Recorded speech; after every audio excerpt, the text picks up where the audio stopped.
அனைவருக்கும் வணக்கம். College TRP mathematics exam வச்சுட்டா ஆர்டினரி டிஃபரன்ஷியல் ஈக்குவேஷன்ல ஒரு இம்பார்ட்டன்ட் ப்ராப்ளம் பார்க்க போறோம். ஸோ இந்த ப்ராப்ளம் பார்த்தீங்க அப்படின்னா, என்னோட எம்சிக்யூ புக்லெட்ல ரெடி பண்ண ப்ராப்ளம். ரொம்ப முக்கியமான ப்ராப்ளம். ஸோ இது சிஎஸ்ஐஆர்னு கேட்டிருக்காங்க இந்த ப்ராப்ளத்தை. ஓகே. இந்த பேட்டர்ல கண்டிப்பா ஒரு சிஎஸ்ஐஆர் ப்ராப்ளம் கூட வரும். ஸோ இப்போ காலேஜ் சிஎஸ்ஐஆர் ப்ரிப்பேர் பண்றவங்க காலேஜ் டிஆர்பி புத்தகத்தை வாங்கி படிக்கிறது ரொம்ப நல்லது. ஸோ இமிடியேட்டா அந்த புத்தகத்தை வாங்கி படிங்க. ரெகுலரா என்னுடைய சேனலை வாட்ச் பண்ணிட்டு நோட் போட்டு எழுதிக்கிட்டே வாங்க. நிறைய கண்டென்ட் உங்களுக்கு வந்து ரிசீவ் ஆகும். ஸோ ப்ராப்ளம் எடுத்து பார்த்துடலாம். For the ODE dy by dx equal to y times 1 minus y, then the trajectory is always increasing, always decreasing. இங்க always என்றது strictly அப்படின்னு சொல்லுவோம்.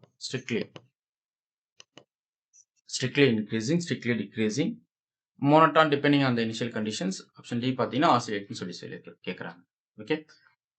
நம்ம என்ன பண்ணுவோம்னா இன்க்ரீசிங் டிக்ரீசிங்னா ஃபங்க்ஷனுடைய டெரிவேட்டிவ் கண்டுபிடிச்சி கிரேட்டர் தென் ஜீரோவா லெஸ் தென் ஜீரோவான்னு செக் பண்ணுறது தான் நம்மளுடைய ஆர்குமெண்ட். கரெக்டுங்களா? இப்போ இந்த டிஃபரன்ஷியல் ஈக்குவேஷனை நீங்கள் சால்வ் பண்ணிட்டு இருக்க வேணாம்.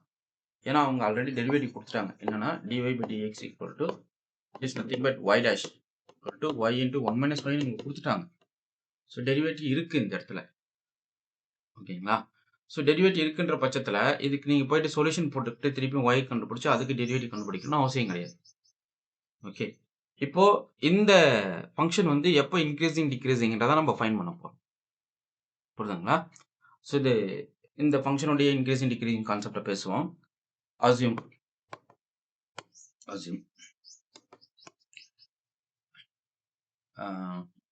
y is greater than 1 அப்படி எடுத்துக்கிட்டீங்கன்னு வச்சுக்கோங்க. ஸோ y வந்து 1க்கு மேலே நீங்கள் எது வேணால் கன்சிடர் பண்ணு. y is greater than 1. Okay. So அப்படி பண்ணுறச்ச நமக்கு என்ன கிடைக்கும்? 1 minus y வந்து less than 0 ஆகிடும். கரெக்டாக? ஸோ இது y greater than 1க்கு எந்த வேல்யூ எடுத்துக்கிட்டாலும் 1 minus y ஓட வேல்யூ வந்து less than 0 ஆகிடும். ஸோ அப்படின்ற பட்சத்தில் உங்களுடைய டெரிவேட்டிவ் y dash ஆகுது less than 0ன்னு ஆகிடும். கரெக்டாக? ஏன்னா இந்த ஃபேக்டர் வந்து உங்களுக்கு நாவாக இருக்கு less than 0வா இருக்கு. இது வந்து greater than 1. அப்போ இது பாசிட்டிவ், இது நெகட்டிவ்.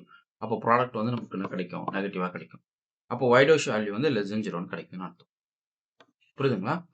அப்போ இந்த ஃபங்க்ஷன் வந்து டிக்ரீஸ் ஆகுது எப்போ y is greater than 1 இருக்கு. ஓகே. அப்போ is always decreasing for y is greater than 1 என்ற கேஸுக்கு இது நடக்குது. புரியுதுங்களா? ஸோ y வந்து greater than 1 நீங்க சூஸ் பண்ணும்போது உங்களுடைய டெரிவேட்டிவ் வந்து என்ன ஆயிடுது? உங்களுக்கு y is greater than 1 எடுத்தீங்கன்னா உங்களோட டெரிவேட்டிவ் வந்து less than 0 ஆகுது. புரியுதுங்களா? இப்போ assume y lies between 0 to 1 எடுத்துக்கிறீங்க. கரெக்டா? அப்போ y lies between 0 to 1 இருந்தா 1 minus y எங்க இருக்கும்? அதுவும் lies between 0 to 1 தான். கரெக்டா? நல்லா கவனிக்கணும். y வந்து lies between 0 to 1 வந்தா 1 minus y lies between 0 to 1 தான் இருக்கும். ஸோ அப்படின்ற கேஸ்ல உங்களுடைய y dash பார்த்தீங்க அப்படின்னா y into 1 minus y. So இதுவும் உங்களுக்கு பாசிட்டிவ், இதுவும் உங்களுக்கு பாசிட்டிவ். அப்போ ப்ராடக்ட் என்ன ஆயிடுது? உங்களுக்கு பாசிட்டிவ் ஆயிடுது. அப்போ y dash வந்து greater than 0வா மாறுது. புரியுதுங்களா? சப்போ இந்த டொமைன்குள்ள நீங்க y கன்சிடர் பண்றீங்க அப்படின்னா டெரிவேட்டிவ் வந்து greater than 0 ஆகும். அதாவது ஃபங்க்ஷன் வந்து இன்க்ரீஸ் ஆகும் இருக்கு.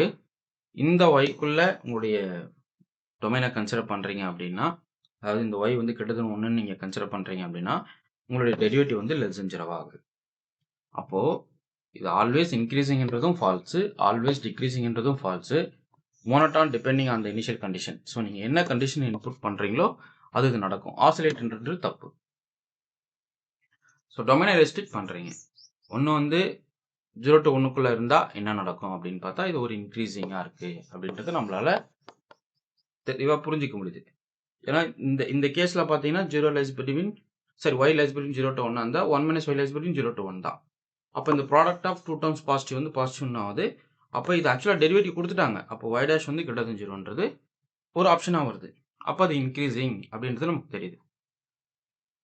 அதே கேஸில் y greater than 1ன்னு அசியூம் பண்ணிட்டீங்க அப்படின்னா, அதாவது 1க்கு மேலே எடுத்துட்டீங்க அப்படின்னா 1 minus y வந்து less than 0 ஆயிடுது. அப்போ டெரிவேட்டிவ் வந்து என்ன ஆகுது? உங்களுக்கு ஆல்வேஸ் less than 0ன்னு வருது. ஸோ பார்த்தீங்கன்னா ஆல்வேஸ் இன்க்ரீசிங் கிடையாது, ஆல்வேஸ் டிக்ரீசிங் கிடையாது. மோனோட்டான்ன்றது இங்கே ட்ரூ. ஓகே. ஸோ இந்த கொஸ்டின் அவ்வளோதான். நீங்கள் இப்படி தான் இதை பார்க்கணும். இது வந்து சிஎஸ்ஆரில் கேட்டிருக்கிற ப்ராப்ளம் தான் ஆக்சுவலாக. பட் இந்த பேட்டர்னில் இருக்காது. இன்னமும் கொஞ்சம் நிறைய கண்டிஷன்ஸ் கொடுத்து கேட்டிருப்பாங்க. இது வந்து அப்படியே ஒரு டிஆர்பி எக்ஸாம் லெவலுக்கு என்ன ஸ்டாண்டு தேவையோ அது வரைக்கும் நான் ரெடி பண்ணியிருக்கேன். ஸோ இந்த ப்ராப்ளம் நல்லா ப்ராக்டிஸ் பண்ணிக்கிங்க. இந்த ப்ராப்ளத்தை நோட் போட்டு எழுதுங்க. அது உங்களுக்கு ரொம்ப ஹெல்ப்ஃபுல்லாக. Okay, fine. உங்களுக்கு இந்த வீடியோ பிடிச்சிருந்தா லைக் பண்ணுங்க, கமெண்ட் பண்ணுங்க, உங்கள் ஃப்ரெண்ட்ஸ்க்கு ஷேர் பண்ணுங்க. தேங்க்யூ.